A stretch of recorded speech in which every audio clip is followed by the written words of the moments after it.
अस्सलाम वालेकुम नाज़रीन, मेरा नाम डॉक्टर अदील है। उम्मीद है आप सब लोग खैरियत से होंगे। आज मैं जिस टॉपिक पे बात करने लगा हूँ वो रीसेंट सिचुएशन है जो कि इंडिया और चाइना के दरमियान डेवलप हो रही है। बहुत ही ह्यूज डेवलपमेंट हो रही है। और पहले मैं आपको थोड़ा सा इस सिचुएशन के बारे में बताऊंगा कि अब तक क्या कहाँ तक पहुँच चुके हैं मामलात। और फिर मैं आपको बताऊंगा क्या कि जो न्यू वर्ल्ड ऑर्डर है क्या वो चाइना की तरफ शिफ्ट हो रहा है।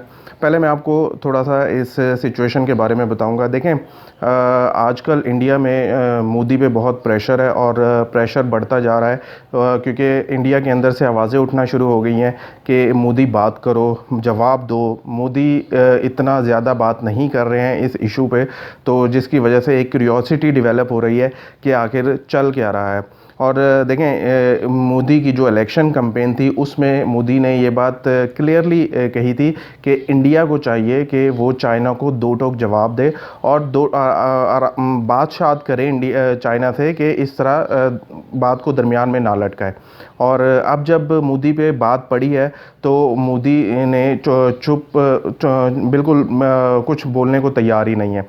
तो अब दूसरा इंडियन मीडिया है वो उसकी बहुत ही मुतज़ाद किस्म की बातें आ रही हैं कि जो कि इंडियन फ़ौजी मारे गए हैं 20 से अब ये तादाद बढ़ चुकी है, अराउंड 35 to 40 हो गई है। तो बहुत ही मुतज़ाद किस्म की राय आ रही है। मैं आपको थोड़ा सा उन के बारे में बताऊंगा। जैसे इंडिया के जनरल बख्शी हैं, उन्होंने बताया कि western theatre of command of China, उन्होंने एडमिट किया है कि जो चाइना के 30 के करीब फ़ौजी मारे गए हैं, जिनमें से एक मेजर है, 2 कैप्टन हैं, 4 लेफ्टिनेंट और 23 के करीब सोल्जर्स हैं। ये देखें, क्योंकि इंडिया को पता है इंडिया के 20 से ज़्यादा फ़ौजी मारे गए हैं।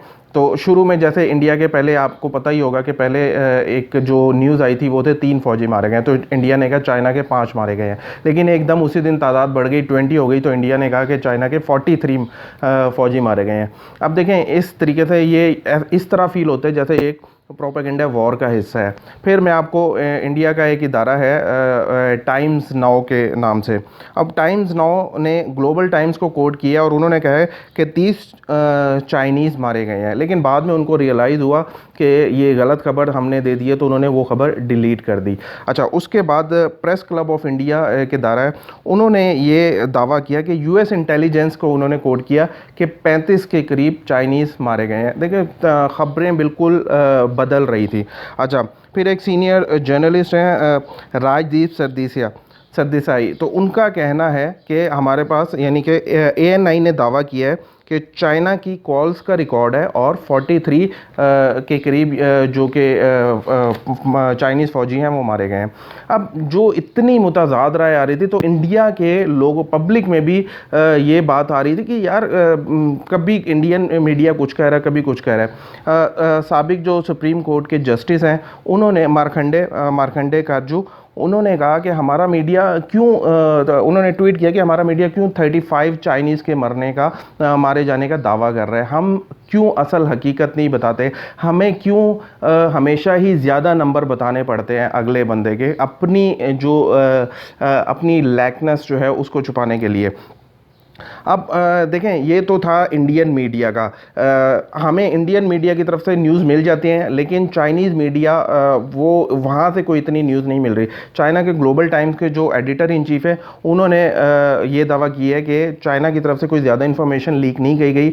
और वो कहते हैं कि जो मेरा ख्याल है वो इस वजह से लीक नहीं की गई क्योंकि चाइना नहीं चाहता कि कोई भी किस्म की दोनों पब्लिक के दरमियान, दोनों मुल्कों की पब्लिक के दरमियान कोई इस तरह की फ़िज़ा कायम हो कि जो कि हेटर्ड की तरफ ले जाए। तो वो चाहते हैं कि चाइना, वो उनका ये मानना है कि चाइना ये चाहता है कि गुडविल से दोनों के मामलात को सुलझाया जाए।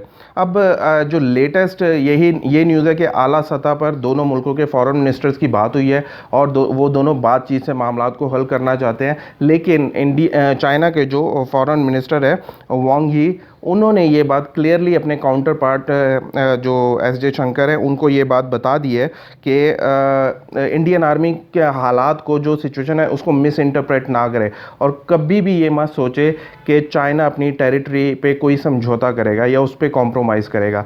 तो ये अभी लेटेस्ट डेवलपमेंट अभी तक ये पहुंची है। तो हमें ये जो न्यूज़ है ये इंडिया के अखबार द हिंदू ने कोट की है। अच्छा, अभी हमें ये जो तमाम न्यूज़ मिल रही हैं इससे ये रियलाइज़ हो रहा है कि चाइना जो है वो बिल्कुल अभी इस मूड में नहीं है कि वो गैलवान वैली से वापस जाए, क्योंकि वो क्लियरली ये मैसेज दे चुके हैं कि गैलवान वैली जो है वो चाइना का हिस्सा है।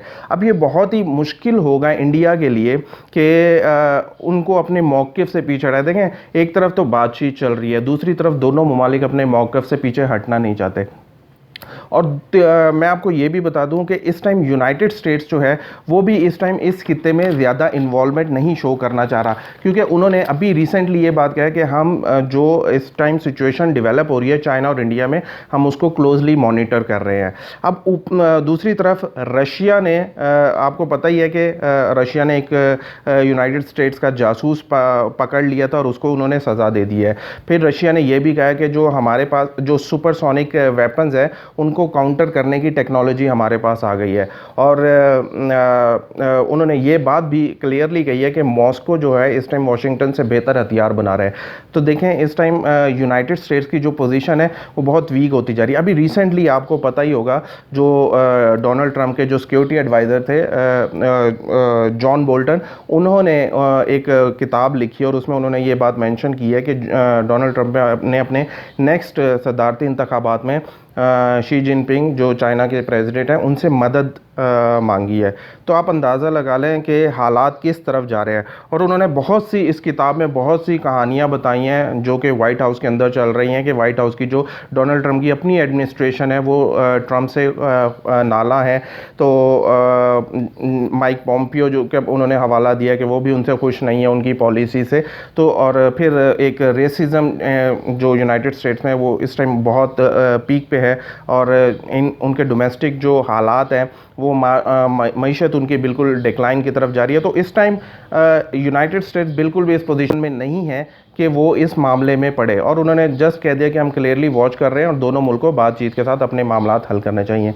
अब चाइना की जो इंटेंशंस नज़र आ रही हैं, चाइना बिल्कुल इस मूड में है कि हम रेडी हैं, हमारी फ़ौजें रेडी हैं लड़ने के लिए और हम बिल्कुल भी यहाँ से नहीं जाएंगे। तो ये एक बहुत ही ख़तरनाक किस्म की डेवलपमेंट हो रही है। और इंडिया को अब ये लग रहा है कि इंडिया को क्योंकि अगर गैलवान वैली में चाइना बैठा रहता है तो उनकी सियाचिन पे भी पोजीशन वीक हो जाएगी, उनकी कश्मीर पे भी पोजीशन वीक हो जाएगी और सिक्किम का इलाका वहाँ पे भी उनको बहुत ही मुश्किलात दरपेश हैं। तो यहाँ पर, और दूसरी तरफ जो साउथ चाइना सी है उसमें भी चाइना ने अमेरिका को क्लियर मैसेज दे दिया है कि वो यहाँ पर अभी फ़िलहाल ना आए। अब डोनाल्ड ट्रंप ने उन्होंने अपनी किताब में, जो जॉन बोल्टन ने अपनी किताब में ये भी बात लिखी कि डोनाल्ड ट्रंप ने शी जिनपिंग को कहा कि हम टैरिफ में नरमी करेंगे और ट्रेड को बढ़ाएंगे, जनाब एग्रीकल्चर प्रोडक्ट्स परचेज़ करेंगे। वो सिर्फ इस वजह, यानी कि आप हमें नेक्स्ट सदारती इंतखाबात में मदद कीजिएगा। अब देखिए, हालात इस तरफ जा रहे हैं कि ऐसा लग रहा है कि जो अब न्यू वर्ल्ड ऑर्डर है वो चाइना की तरफ शिफ्ट हो रहा है, क्योंकि चाइना इस टाइम बिल्कुल फुल मूड में है। इस तरह जैसे एक होते हैं ना, कहते हैं कि एक लड़ने को तैयार है, एक शेर है जो कि लड़ने को तैयार है और जनाब हमला करने को तैयार है। और पाकिस्तान को इस मामले में इससे बड़ी एक मदद मिलती है, क्योंकि देखें सियाचिन पे पाकिस्तान की आर्मी वहाँ पे बैठी हुई है और उधर से इंडिया को वहाँ पे मुश्किलात दरपेश है। तो जो हालात जिस साइड पे जा रहे हैं वो एक बहुत ही अनयूजुअल किस्म की डेवलपमेंट हो रही है। और जब तक ये दोनों ममालिक अगर आपस में बातचीत के साथ इनके मसले हल नहीं होते तो बहुत ही अगले आने वाले दिनों में बहुत ही इम्पॉर्टेंट किस्म की डेवलपमेंट होने वाली है। अब तक के लिए इतना है। This is doctor Adeel signing out. अल्लाह हाफ़िज़।